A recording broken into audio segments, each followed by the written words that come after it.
শীঘ্রই দেখা হচ্ছে কোর্টে। সারা জীবন জেল তো দিতে পারবো না, কিন্তু হয়রানি তো করবই। Good bye. বলেই সামনের পুলিশের দিকে চেয়ে কিছু একটা ইশারা করে চোখে সানগ্লাস লাগিয়ে বেরিয়ে গেল সদর দরজা দিয়ে। পুলিশ কর্মচারী সৌরভের দিকে চেয়ে নিচু গলায় বলল, স্যার যেতে হবে।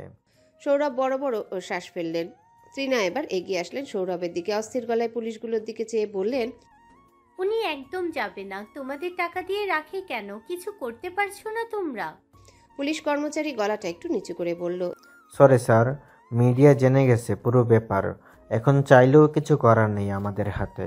ত্রিনা বহু কষ্টে কান্না আটকে রেখেছিলেন। সৌরভ উঠে দাঁড়াতে এসে দৌড়ে সৌরভের কাছে গেল, বলল, বারবার বলেছিলাম মন্ত্রীপদ ছেড়ে বিজনেসে হাত লাগান। এখন কি হবে? আমার এই দুনিয়ায় কেউ নেই সৌরভ। তুমি চলে গেলে আমি একা হয়ে যাব। সৌরভ আলগোছে ত্রিনার মাথায় হাত বুলিয়ে বললেন, ফিরবো আমি, ফিরে কিছু মানুষকে জবাই করব, কেঁদো না। বলেই সাদা পাঞ্জাবি ঠিকঠাক করে পুলিশকে বললেন, চলো। সৌরভ ধ্রুবর দিকে একবার চেয়ে চোখ সরিয়ে আগে আগে হাঁটা ধরলেন। সৌরভ চলে গেলেন পুলিশের গাড়ি করে। সৌরভ যেতে ত্রিনা এবার ধ্রুবর দিকে এগিয়ে গেল।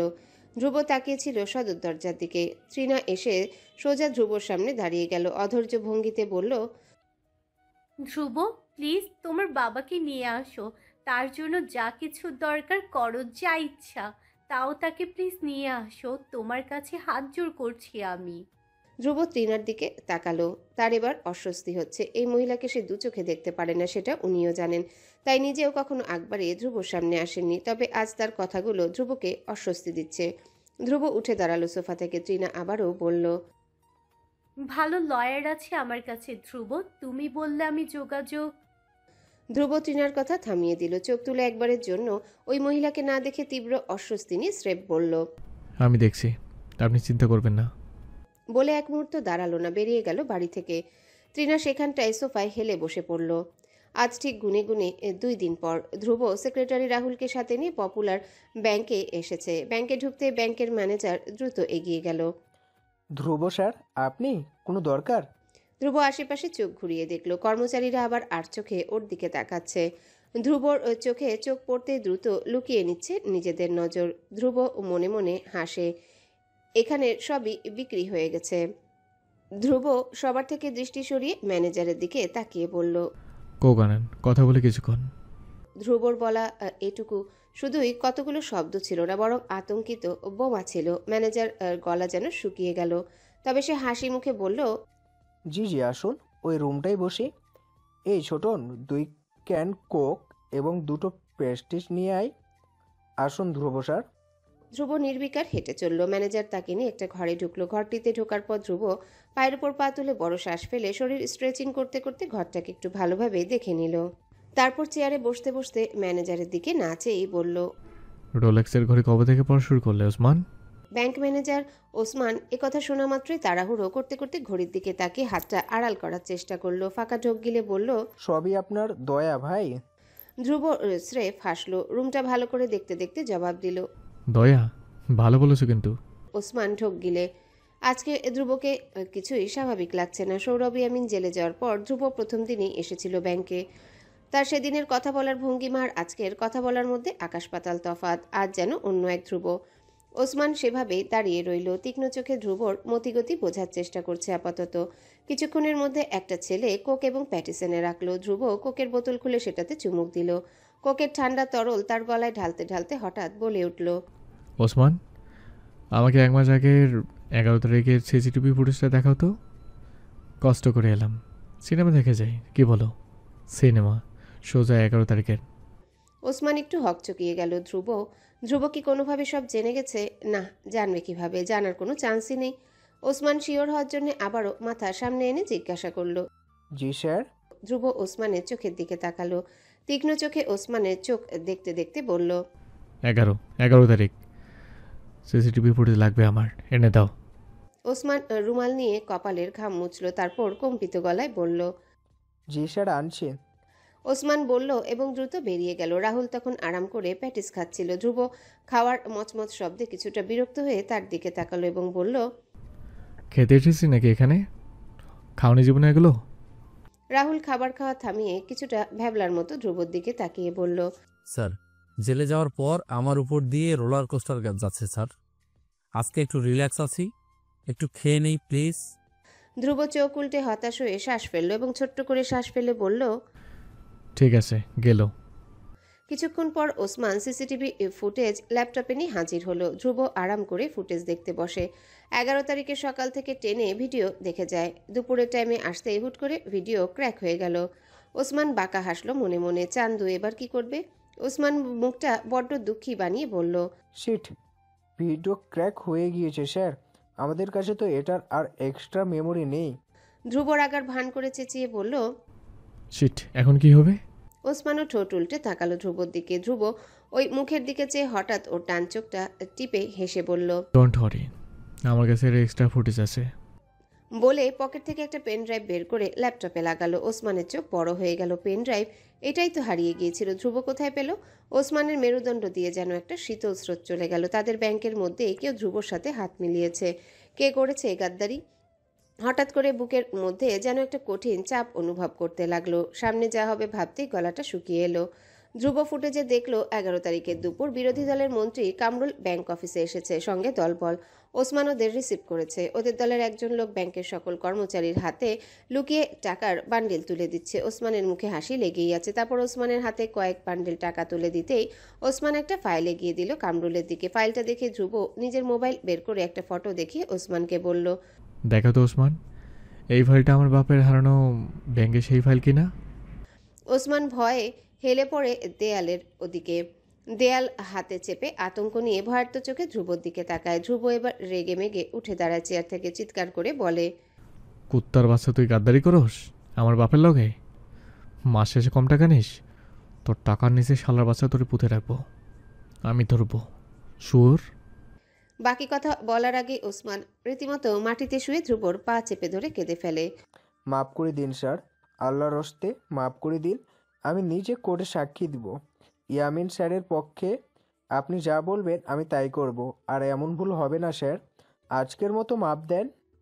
ধ্রুব ব্যাংক থেকে বের হয়ে এসেছে। আকাশের দিকে এক ঝলক তাকে লম্বা করে শ্বাস টানলো নিজের ভেতর। অনেকদিন পর একটু খোলা হাওয়া শ্বাসনালীতে পৌঁছালো যেন। রাহুল তার পিছনে এসে দাঁড়ালো। এতদিন পর রাহুল একটু স্বস্তির শ্বাস ফেললো। বলল, আল্লাহ আপনার উপর রহম করুক স্যার। আজকে বাসায় গিয়ে লম্বা ঘুম দিব, কালকে তো আদালতে শুনানি। ধ্রুব আকাশের দিকে চেয়ে রইল।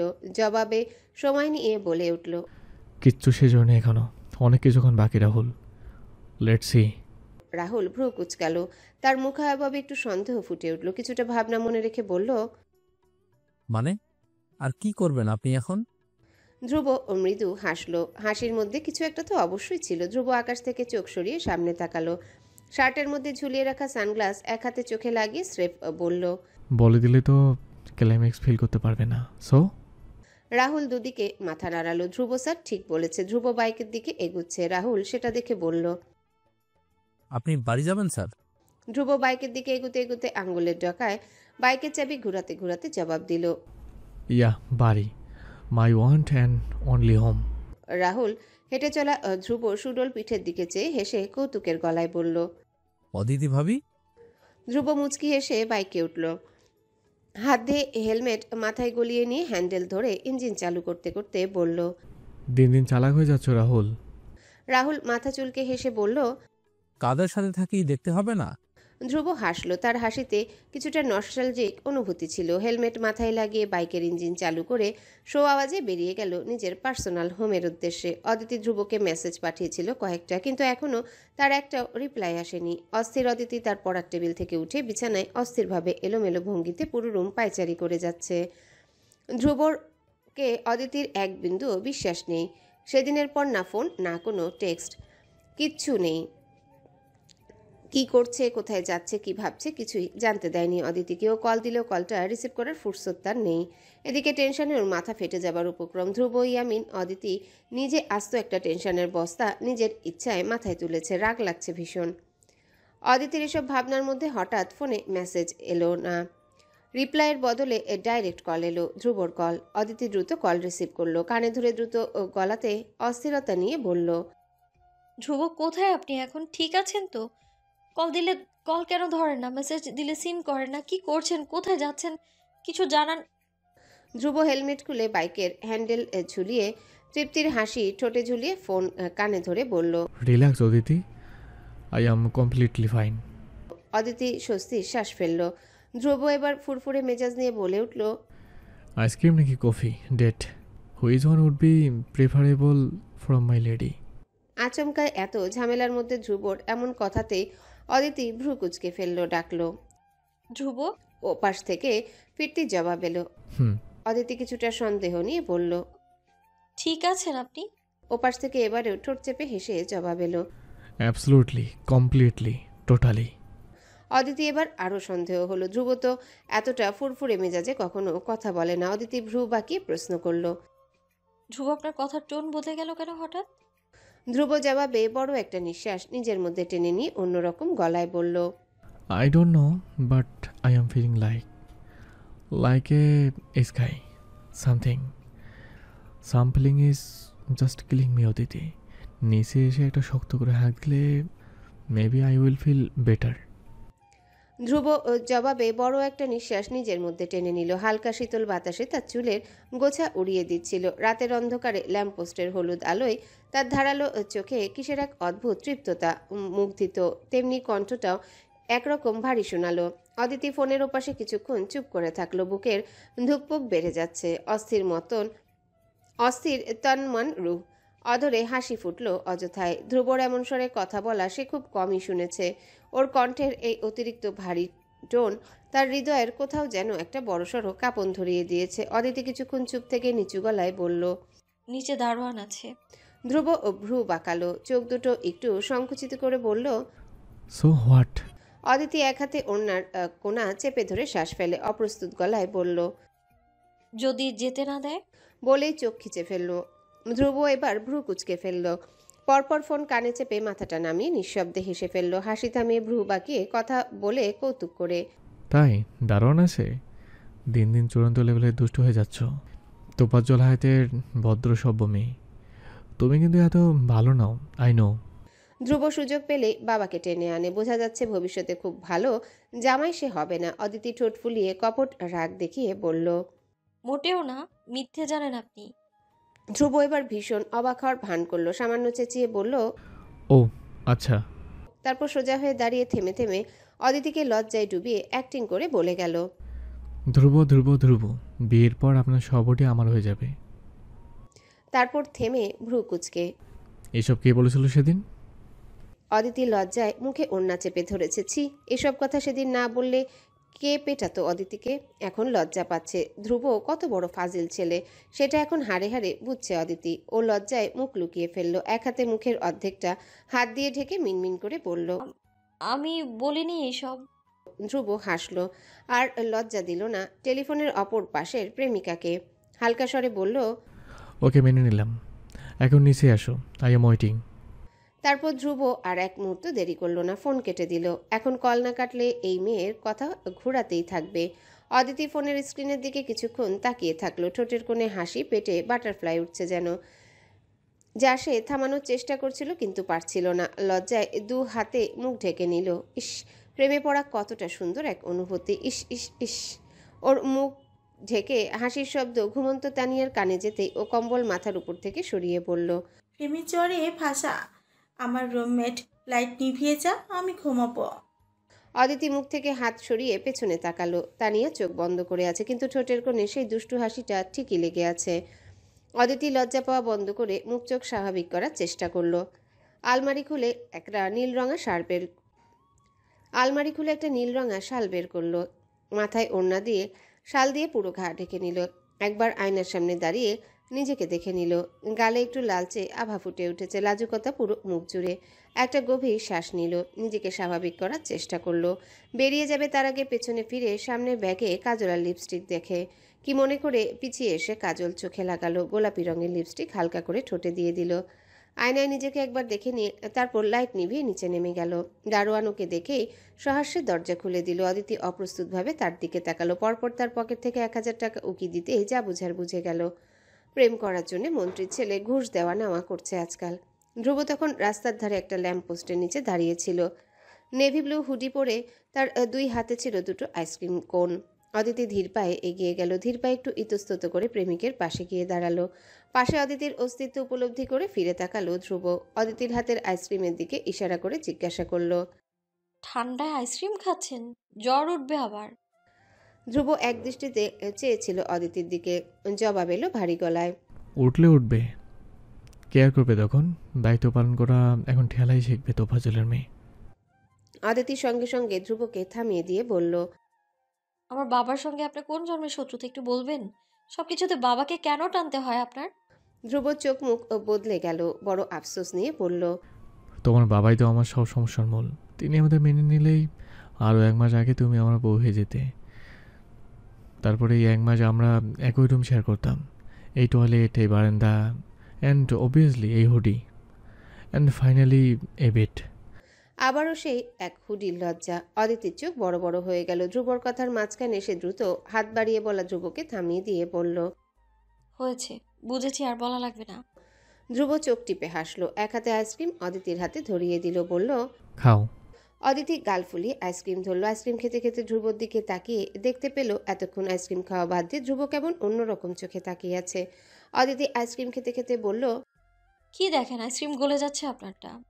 ধ্রুব উত্তরে ঠান্ডা গলায় বলল, you know Aditi, sharing is caring. Aditi ভ্রু কুচকালো। মানে?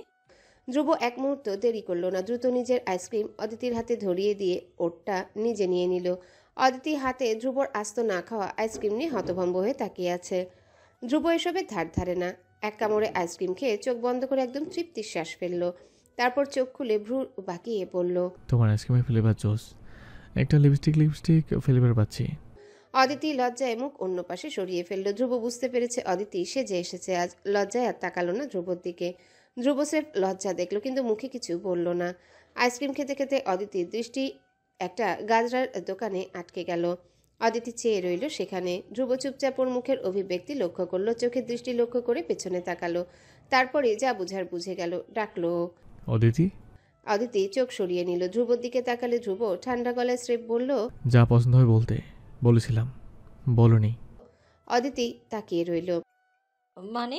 ধ্রুব এবার আইসক্রিমের খোসা রাস্তায় ফেলে অদিতির হাত চেপে ধরলো, টেনে নিয়ে যেতে লাগলো গাজরার দোকানের দিকে।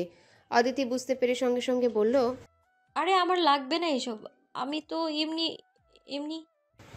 ধ্রুব শুনেনি। ও দোকানদারকে বলল, সব রঙের কি বলে এসবকে? ও গাজেরা 3টা করে দিন। অদিতি হতভম্ব হয়ে তাকিয়ে রইল। আল্লাহ, এতগুলো কেন? এখানে তো অন্তত 20টা হবেই। ধ্রুব নির্বিকারভাবে টাকা বের করে দোকানিকে দিল। গাজরা একটা নিজেই হাতে নিয়ে অদিতির হাত টেনে পড়াতে পড়াতে বলল, আমি প্রেমিক হিসেবে মেবি এক্সপার্ট না অদিতি, জানি না গার্লফ্রেন্ডকে কীভাবে ট্রিট করতে হয়, অ্যান্ড আমি চাই এই ব্যাপারগুলোতে you should help me out. Aditi নিঃশব্দে চেয়ে রইল ধ্রুবর দিকে। ধ্রুব এক হাতে গাজরা নিয়ে অদিতির হাতে পরানোর চেষ্টা করছিল, কিন্তু কিছু মিলছিল না। এবারও বিরক্ত হলো ভীষণ। কী বা এটা, কীভাবে পড়ে এটা? ধ্রুব বিরক্ত হয়ে বলার সাথে সাথে অদিতি ফিক করে হেসে ফেলল। ধ্রুব শাসালো, ডোন্ট লাভ, ডিস্টার্ব হচ্ছি। অদিতি এবার হাসতে হাসতে বলল, দিন, আমি শিখিয়ে দিচ্ছি। তারপরও ধ্রুবকে শিখিয়ে দিল কিভাবে গাজরা পরাতে হয়। ধ্রুব ধীরে ধীরে শিখল, তারপর নিজে থেকে আরেকটা গাজরা নিয়ে অদিতির চুলে পরিয়ে দিল। তারপর ওকে ঘুরিয়ে পেঁচিয়ে দেখে উজ্জ্বল কণ্ঠে বলল, পারফেক্ট। ধ্রুব অদিতির রাস্তার এক কিনারা ধরে হাঁটছে। হাঁটার মধ্যে হঠাৎ করে অদিতির পা মোচড় দিয়ে গেল। ব্যথায় আহ বলে রাস্তাতেই পা চেপে হাঁটু ভেঙে বসে গেল। মুখ ব্যথাতে নীল হয়ে গেছে রীতিমতো। ধ্রুব সাথে সাথে উদ্বিগ্ন হয়ে অদিতির পাশে বসে পড়ল। Are you all right? কী হয়েছে তোমার? অদিতি বড় বড় নিঃশ্বাস ফেলছে। আমার পা। ধ্রুব আর অপেক্ষা করে না, অস্থির হয়ে বলল, দেখি আমি, পা মচকে গেছে মেবি। বলেই পায়ের গোড়ালি কাচের পায়জামার দিকে হাত বাড়াতেই অদিতি চমকে সরে গিয়ে বলল, ঠিক আছে, আমি পায়ে হাত দিবেন না। ধ্রুব ভ্রু কুচকে ফেলল। অদিতি অস্বস্তিতে ভুগছে, সেটা দেখে ধ্রুব বলল, ওকে ফাইন, হাঁটতে পারবে? ডক্টরের কাছে যেতে পারবে? অদিতি বলল, আমি ঠিক আছি, আপনি? যেতে পারবে কিনা, হ্যাঁ কি না? ধ্রুব ঠান্ডা গলায় বলল। অদিতি দমল, হাল ছেড়ে মিনমিন করে বলল, একটু হেল্প করলেই পারবো। ধ্রুব অদিতিকে এবার পাজা কোলে তুলে নেওয়ার জন্য দুহাত বাড়াতেই অদিতি চমকে দ্রুত বলে উঠল, এভাবে না, এভাবে না। ধ্রুব সরে গিয়ে রেগে তাকালো। অদিতি রাগী চোখ দেখে নিচু গলায় বলল, কেউ দেখবে ধ্রুব? ধ্রুব অন্য পাশে চেয়ে নিজের রাগের নিঃশ্বাস ছেড়ে সামলানোর চেষ্টা করে অদিতির দিকে তাকালো। ধ্রুব ঠান্ডা গলায় বলল, ফাইন, হাত ধরতে তো কোনো প্রবলেম নেই, নাকি এটার জন্য বিয়ে করতে লাগবে আবার? তাহলে চলো, কাজে অফিসও সামনেই আসে। অদিতি চমকে দ্রুত মাথা নাড়ালো, অর্থাৎ হাত ধরতেও সমস্যা নেই। ধ্রুব আস্তে করে অদিতির হাত ধরে উঠিয়ে নিল। 1 মিনিটের হাঁটা রাস্তা পরেই হসপিটাল আছে একটা, ওটাতে যাবে ওরা, ওয়েসিস হসপিটাল। ধ্রুব অদিতিকে চেয়ারে বসিয়ে রিসেপশনের দিকে এগিয়ে গেল। গম্ভীর হুডিতে ধ্রুবকে আসতে দেখে রিসেপশনের মেয়েটার আচার আচরণই যেন বদলে গেল। চুল ঠিক করে দ্রুত নিজেকে ঠিকঠাক করলো। দূর থেকে এই মেয়ের এমন আচরণ দেখে এই মুহূর্তে ভ্রু কুঁচকে গেল অদিতির। ও তীক্ষ্ণ চোখে মেয়েটাকে দেখে যেতে লাগলো। অথচ ধ্রুব স্বাভাবিক ভঙ্গিতে রিসেপশনের মেয়েটার সামনে দাঁড়িয়ে বলল, ডক্টর অনুরূপ শেখ জয় আছেন আজকে? মেয়েটার চোখ হাসে, কণ্ঠে সবটাই মিষ্টি ঢেলে বলল, জি আছেন। অদিতি এর চোখে মেয়েটাকে এই মুহূর্তে চূড়ান্ত বিশ্রী দেখাচ্ছে। ইচ্ছে করছে মাথার সবগুলো চুল টেনে ধরতে। ধ্রুবর সামনে এভাবে নেচে নেচে কথা বলার কি আছে? ধ্রুব কি ভুলে ওর দিকে তাকাবে নাকি? অদিতি এবার ধ্রুবকে লক্ষ্য করলো। ধ্রুব নিজের মতো গম্ভীর গলায় বলল, একটা টিকিট লাগবে। মেয়েটা হেসে হেসে বলল, জি আমি স্যারকে কল করে জানাচ্ছি। ধ্রুব টিকিট নিয়ে হাঁটতে হাঁটতে অদিতির কাছে ফিরে এলো। পেছন থেকে ধ্রুবর ম্যানলি হাঁটা দেখে সেই রিসেপশনের মেয়েটির থুতনি ঝুলে গেল। গালে হাত দিয়ে বলে ফেলল, উফ হ্যান্ডসাম। অদিতির মুখ কুঁচকে গেল এমন কথায়। ও চোখ রাঙিয়ে মেয়েটার দিকে তাকিয়ে রইল। পাশ থেকে অন্য আরেকটা মেয়ে অদিতিকে দেখে ওই মেয়েকে বলল। অদিতি মেয়েটার দিকে চরমভাবে চোখ রাঙিয়ে তাকালো। তারপর ইচ্ছে করেই হাতের গাজরা দেখিয়ে ঝাঁকালো। বোঝালো এই গাজরাটার মালিক হচ্ছে এই ছেলে, সঙ্গেই হাতের মালিকও। চোখ রাঙালো। ধ্রুব টিকিট নিয়ে অদিতির সামনে এসে দাঁড়ালো। ফুলগুলো পড়বে তো সব? এইভাবে নাড়াচ্ছ কেন? অদিতি এক মুহূর্তের জন্য একটু থমকালো, তারপর অস্বস্তিতে গাজরা নাড়ানো থামিয়ে দিল। ধ্রুব হাত বাড়িয়ে দিল। উঠে বসো। অদিতি এক মুহূর্ত ওই মেয়েটির দিকে তাকালো, পরপর ইচ্ছে করে ধ্রুবর হাত শক্ত করে ধরে উঠে দাঁড়ালো। ধ্রুব এভাবে এত গভীরভাবে হাত ধরাতে কিছুটা অবাক হয়েছে। অদিতির চোখ লক্ষ্য করে পেছনে তাকাতে এক মুহূর্তের জন্য ধ্রুব অবাক হলো। পরপর মাথাটা নিচু করে নিঃশব্দে হেসে ফেলল। চলো যাই। ধ্রুব ও অদিতি কেবিনে ঢুকতে অনিরূপ মাথা তুলল। অদিতি ধ্রুব চেয়ারে বসলো। অনিরূপ পুরো ডিটেলস শুনলো ধ্রুবর থেকে, তারপর অদিতির দিকে চেয়ে বলল, আপনার পা দেখা লাগবে, পাজামা নিচ থেকে তোলা লাগবে। অদিতি এটা শুনে অস্বস্তি নিয়ে ধ্রুবর দিকে তাকালো। ধ্রুবর অস্থিরতা বুঝে দীর্ঘ নিঃশ্বাস ছেড়ে পরপর উঠে গিয়ে জানালার দিকে ফিরে দাঁড়ালো। অদিতির পরীক্ষা শেষে অনিরূপ ধ্রুবকে ডাকলো। আপনি এসে বসতে পারেন। অদিতি মাথাটা নামিয়ে রেখেছে। ধ্রুব গিয়ে আগের জায়গায় বসলো। অনিরূপ বলল, পেশেন্ট আপনার কে হয়? ধ্রুব এক মুহূর্ত দেরি না করে স্বাভাবিক গলায় বউ বলল। প্রেসক্রিপশন লিখতে লিখতে অনিরূপের ঠোঁটের কোণে একটু হাসি। সে জানে ধ্রুব মিথ্যা বলছে। অদিতি তখন অবাক হয়ে ধ্রুবর দিকে চেয়ে রয়েছে। অনিরূপ বলল, আমার কাছে মনে হচ্ছে আপনার স্ত্রীর পায়ের প্রপার ট্রিটমেন্ট দরকার। মিস অদিতি, পায়ে কি ছোটবেলায় ব্যথা পেয়েছিলেন? অদিতি মাথা নাড়ল। ছোটবেলায় গাড়ি অ্যাক্সিডেন্টে ভেঙেছিল একবার। ধ্রুব ভ্রু কুচকে ফেলল। অনিরূপ বলল, যা আন্দাজ করেছিলাম। ধ্রুব, ওনার এক্সরে করিয়ে রিপোর্ট আমাকে দেখাবেন। ধ্রুব মাথা নাড়িয়ে উঠে দাঁড়ালো। অদিতির হাত ধরে ওকেও উঠে দাঁড়াতে হেল্প করলো। দরজা দিয়ে বেরিয়ে আসার সময় অদিতি ফিসফিস করে বলল, আমি আপনার বউ?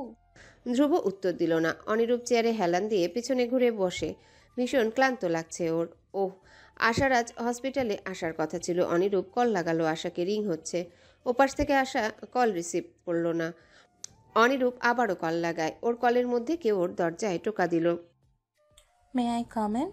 অনিরূপ আশাকে কল করতে করতে উত্তর দিল, ইয়া কামিন। আশা নিজের মোবাইলের দিকে চেয়ে মাথা নিচু করে হাসলো, কিন্তু ভেতরে ঢুকলো না, বরং আবারও নক করলো। May I come in?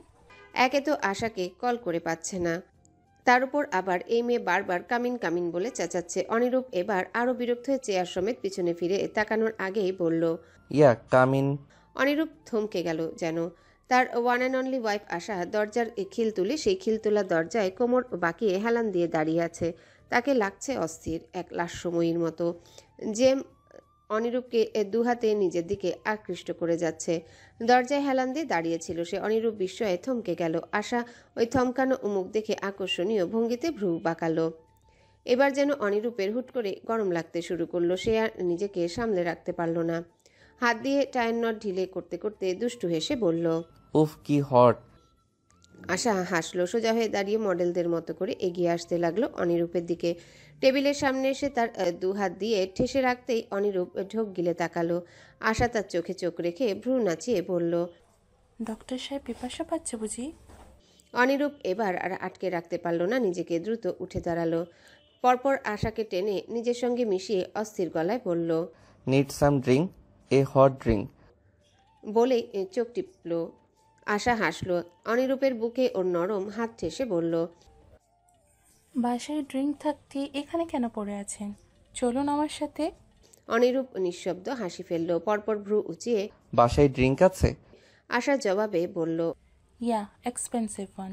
অনিরূপ যেন আকাশ থেকে পড়ল, এমনভাবে বলল, আমার আনরোমান্টিক বউয়ের আজকের এ কী দশা? সূর্য কোন দিকে উঠছে সেটাই ভাবছি। আশা অনিরূপের বুকে চিমটি কেটে চোখ রাঙিয়ে তাকালো, কথা ঘুরিয়ে বলল, তুলির সঙ্গে কথা হয়েছে, টেস্ট করাবো। আপনি যাবেন আমার সঙ্গে? অনিরূপ ঘড়ি দেখে বলল, এখন যদি যাই তাহলে তোমার সঙ্গে একসঙ্গে বাড়ি ফিরতে পারবো না, but I need drink as early as possible. Asha এবার লাজুক হেসে বলল, তাহলে আমি করিয়ে আসি, একসঙ্গে না হয় বাসা ফেরা যাক। অনিরূপ হাসলো। আশার কপালে চুমুকে সে ফিসফিস করে বলল, টেস্ট পজিটিভ এলে আমাকে সবার আগে জানাবেন ম্যাডাম, স্বামী হই কিন্তু আপনার। গাইনোকোলজিস্ট ডক্টর প্রত্যাশা হোসেন তুলি নিয়মিতই চেম্বার করে এই হাসপাতালে। আশা তার কেবিনের দরজায় নক করলো। তুলি, আসবো? তুলি রিপোর্ট দেখছিল। মাথা তুলে আশাকে দেখেও একগাল হেসে বলল, আসো আসো, ডক্টর সাহেবের বউ। আশা হেসে গিয়ে চেয়ারে বসলো। তুলি রিপোর্ট একপাশে ঠেলে রেখে পুরো মনোযোগ দিল। আশাকে বলল, কিট দিয়েও পরীক্ষা করেও শিওর হচ্ছে না এখনো, কেন? আশা বলল, কিট মাঝে মাঝে ফলস রেজাল্ট দেয়, আমি এবার তাকে আশাহত করতে চাইছি না। তুলি হাসলো। চেয়ার থেকে উঠে দাঁড়িয়ে বলল, চলো আমার সাথে, টেস্ট করিয়ে নেই। টেস্ট করানো শেষ হয়েছে। আলট্রাসোনোগ্রাফিতে আশার প্রেগন্যান্সি টেস্ট পজিটিভ এসেছে। তুলি রিপোর্ট আবার দেখতে দেখতে হেসে বলল, খুশি এবার? আমি কি তোমার বাচ্চার দাইমা হব? আগেই বলে রাখলাম। আশার চোখ মুখ হাসছে যেন। অদ্ভুত এক তৃপ্ততা মুহূর্তে ছড়িয়ে গেছে মুখ শরীর জুড়ে। ও উত্তর দিল, সে তোমাকে ছাড়া আর কাউকে বিশ্বাসও করবে না আমার ডেলিভারির ব্যাপারে। তুলি মুচকি হাসলো। অনিরূপ ভাই আসলে তোমার প্রেমে পাগল হয়ে গেছে। শুভ্র স্যার তো প্রায়ই বলে ওনার কথা, কি ছিলেন আর কি হয়ে গেছে তোমার স্বামী। আশা এই কথায় ভাব দেখিয়ে বলল, এটা হচ্ছে আমার হাতের খেল, বাঘাকে একদম সোজা করার পন্থা আমার জানা আছে। আশা তুলি দুজনেই হেসে ফেলে। হঠাৎ তুলির ফোন বাজলো। শুভ্রর কল দেখে তুলি কল রিসিভ করলো। সালাম দিতে উপাস থেকে বলা হলো, তোমার শেষ? তুলি উত্তর দিল, প্রায় শেষ, আশা এসেছিল। শুভ্র এটা শুনে হেসে কৌতুক করে বলল, কি ব্যাপার, তাহাদের কি আশা পূর্ণ হচ্ছে? তুলি আশার দিকে চেয়ে উত্তর দিল, ইয়া, আশা প্রেগনেন্ট। আশা লাউড স্পিকারে দিল। শুভ্র খুশিতে উচ্ছ্বাস নিয়ে হেসে বলল, বন্ধু বাবা হচ্ছে এটা কি জানে সে? কিভাবেই জানাবো? শুভ্র এই কথা বলতেই আশা লাজুক হেসে বলল, আমি নিজে তাকে জানাবো, ততক্ষণ তরপাতে থাকুক। শুভ্র মেনে নিল। বলল, বন্ধুর কষ্ট তার চোখে দেখা যাচ্ছে না, তবে আপনি যা বলবেন। তুলি শোনো। তুলি আবার ফোন সাইলেন্ট করলো। ফোন কানে লাগাতে শুভ্র ফিসফিস করে বলল, আজকে আম্মুকে বলে দিয়েছি মেয়ে আম্মুর ঘরে ঘুমাবে, তুমি ওকে ভুলো আনতে যাবে না আজ আমাদের ঘরে। শুভ্র যেন শাসালো। তুলি লজ্জায় শেষ, তবুও মিছে রাগ দেখিয়ে বলল, মেয়ে আমাদের ছাড়া কখনো ঘুমায়নি, আপনি সবসময়। শুভ্র ওকে মাঝপথে থামিয়ে দিয়ে বলল, অভ্যাস করতে হবে তো, এভাবে কয়দিন আমি উপোস থাকবো? দয়া করে তুলি, ভেবে দেখো আমার মেয়েরও তো ভাই বোন দরকার। ভাই বোন? তুলির নিজেরও তো ইচ্ছেও ও আবার মা হবে, কিন্তু শুভ্রকে সেটা বুঝতে না দিয়ে তুলি লজ্জা পেয়ে বলল, উফ, আমি আমার মেয়েকে নিয়েই পূর্ণ। শুভ্র তাড়াহুড়ো দেখিয়ে বলল, আমিও পূর্ণ, তবে আমাদের একটা ছেলে দরকার যেন আমাদের ঝগড়া হলে আমাদের দুজনের পক্ষেই ভারী থাকে। তুলি হাসে। মানুষটা এত উন্মাদ কেন? কই যাবে তুলি একে নিয়ে? শুভ্র আবারও ফিসফিস করে বলল, মনে থাকে যেন আজকে রাত আমাদের দুজনের হবে শুধু। তুলি লাজুক হাসলো। কেশে কথা ঘুরিয়ে বলল, আমাকে নিতে আসবেন আপনি? আমার প্রায় পেশেন্ট শেষের দিকে। শুভ্র ঘড়ি দেখে নিয়ে অবাক হয়ে বলল, ও গড, আজকে এত তাড়াতাড়ি শেষ, রাতটা দীর্ঘ পাবা মনে হচ্ছে। I am coming, wait for me. Tuli হাসে। লজ্জা পেয়ে নিচু গলায় শুধু বলল, আসুন। কল কাটলো। তুলির রিপোর্ট দেখছে, তার চোখে মুখে লাজুকতা। আশা ওকে বাঁকা চোখে দেখতেই আছে। তুলি চেয়েও নিজের মুখের রক্তিম আভা সরাতে পারছে না এক ফোঁটা। আশা এবার টিপ্পনি কেটে বলল, বাহ, শুভ্র ভাই কল কাটার পর থেকেই তার বউয়ের মুখ থেকে হাসি সরছে না এখন। কি বললেন আপনার জামাই? তুলি কি বলবে, নিজেও কম যায় নাকি। টিপ্পনি কেটে বলল, আজকের রাতে আপনাদের মুখ থেকেও হাসি সরবে না, সেসব কথা তুলবো এখন। আশা হাসে লজ্জিত ভঙ্গিতে শাড়ির আঁচল ঠিক করে মুখ অন্য পাশে ঘুরিয়ে ফেলে। তুলি সেটা দেখে শব্দ করে হেসে উঠল। এক্স রে রিপোর্ট হাতে ধ্রুব রাস্তার কিনার ধরে হাঁটছে। পাশেই অদিতি ভীতু ভঙ্গিতে হাঁটতে হাঁটতে ধ্রুবকে দেখছে। হসপিটাল থেকে বের হবার পর থেকে ধ্রুব ভীষণ নীরব হয়ে আছে, এখন অবধি একটা কথাও বলেনি। অদিতির ধ্রুবর এসব নীরবতা একটুও সহ্য হচ্ছে না। এক পর্যায়ে অতিষ্ঠ হয়ে অদিতি দুহাতে ধ্রুবর পেটানো বাম হাতটা টেনে ধরল। ধ্রুব পা থামালো, কিন্তু পেছনে ফিরে অদিতিকে দেখলো না একবারের জন্যে। অদিতি ভাঙা গলায় ডাকলো, ধ্রুব, এদিকে তাকান না। ধ্রুব তাকালো না। অদিতি এবার আরও শক্ত ভঙ্গিতে টেনে ধরলো ধ্রুবর হুডির হাতা। এবার ফিরে তাকালো ধ্রুব। স্বাভাবিক ভঙ্গিতে অদিতিকে দেখতে থাকলো। অদিতি ওই চোখ দেখে চোখ নামিয়ে মিনমিন করে বলল, সরি, এটা লুকানোর জন্য। আমি চাইছিলাম না আপনি অযথাই এইসব জানেন। তাছাড়া আমি তো এখন ফাইন আছি, এ দেখুন পাও নাড়াতে পারছি। বলে পা নাড়িয়ে দেখাতে গেল অদিতি। পরপরই চোখ মুখ কুচকে ব্যথায় ঠোঁট চেপে ধরলো। ধ্রুব ও ভ্রু বাঁকিয়ে তাকালো। স্বাভাবিক চোখ ওর। অদিতি আস্তে করে পা মাটিতে রাখলো। অপ্রস্তুত গলায় বলল, সরি। আবার এই সরি? ধ্রুব এবার বিরক্ত হয়ে বলল, আমি তোমার বয়ফ্রেন্ড হতে পারি অদিতি, কিন্তু বিয়ে করা ছাড়া আমি কি তোমার ব্যাপারে কিছু জানাতে পারি না? আমার সেই রাইট নেই। তোমার পা ভালো না, ডক্টর জয় নিচে আমাকে ডেকে বলেছে তোমার প্রপার ট্রিটমেন্ট দরকার পায়েন। এত ইম্পর্টেন্ট একটা কথা তুমি কীভাবে লুকাও আমার থেকে? আনবিলিভেবল। অদিতি চুপ হয়ে গেল, বলার চেষ্টা করলো কিছু। আমি আমি বলতে চেয়েছি। হঠাৎ অদিতির কথার মাঝখানে ওদের পাশ থেকে একটা মেয়ে পাশ কেটে চলে গেল। অদিতি পেছনে ফিরে ওই মেয়ের দিকে তাকালো। পেছন পেছন আরও একটা ছেলে বড় বড় পা ফেলে এগুচ্ছে। ছেলেটার চোখে রাগ জেদ। অদিতি হা হয়ে দেখতে লাগলো ছেলে মেয়ে দুটোকে। সাইদ গিয়ে সরাসরি হৈমির হাত পেছন থেকে টেনে ধরলো। হৈমি রেগে পেছনে ফিরে তাকালো। ওর চোখে জল চলে এসেছে রীতিমতো। সাইদ হৈমির চোখে পানি দেখে এক প্রকার হতভম্ব হয়ে গেল। চেঁচিয়ে বলল, oh God, why are you crying? বাচ্চা কি হবে না নাকি কোনোদিন? ছোট্ট একটা বিষয় নিয়ে এত তেরামো ভালো লাগে না আমার হৈমি। হৈমি সাইদের হাত থেকে নিজের হাত ছাড়িয়ে নিয়ে দু হাতে চোখ মুছলো। মাথাটা নিচু করে নাক টেনে টেনে বলল, আমি সব শুনেছি, ডক্টর কি বলেছে। বাচ্চা না হলে আপনি ছেড়ে দিবেন আমাকে, সব জানি আমি। মাইশা ভাবি বলেছে আমাকে। সাইদ হতভম্ব। কি ভাবছে হৈমি ওকে নিয়ে? ও কোথাও ঠিক কোন জায়গায় ভালোবাসার খামতি রেখে দিয়েছে? সাইদ অন্যদিকে চেয়ে নিজের রাগ কন্ট্রোল করার চেষ্টা করে আবার চক্ষু লাল করে হৈমির দিকে ফিরল। খিচিয়ে খিচিয়ে বলল, ওকে ফাইন, তোর বাচ্চার গোষ্ঠী কিলাই আমি। আজকে রাতের আদর তুই সারা জীবন মনে রাখবি। যতক্ষণ পর্যন্ত তুই কনসেপ্ট না করছিস ততক্ষণ অবধি আমি সাইদের হাত থেকে তোর নিস্তার নেই। Let's go. বলে আচমকা পাজা কোলে তুলে নিল হৈমিকে। হৈমি দু হাতে ভয় পেয়ে সাইদের গলা জড়িয়ে ধরে। ভয়ার্ত চোখে বড় বড় চোখে সাইদের দিকে চেয়ে দেখে। সাইদের চোখে মুখে রাগের ফুলকি ঝরছে। হৈমি বুঝতে পারে সে ভুল মানুষের সঙ্গে পাঙ্গা নিয়েছে। কি হবে এখন? খোদাতালা রহম না করলে আজকে সাইদের হাত থেকে হৈমিকে কেউ বাঁচাতে পারবে না। হৈমি ভয়ার্ত গলায় বলার চেষ্টা করলো কিছু। আমি সব মিন করিনি। Just shut up. আমি তোকে ছেড়ে দিব জাস্ট বিকজ অফ একটা বেবির জন্যে? এটা বলার আগে তোর ভাবা উচিত ছিল, now I have no other option. Saeed হৈমিকে কোলে নিয়ে বড় বড় পা ফেলে গাড়িতে বসিয়ে দিল। পুরো ব্যাপারটা ধ্রুব অদিতির নজরে থাকলো।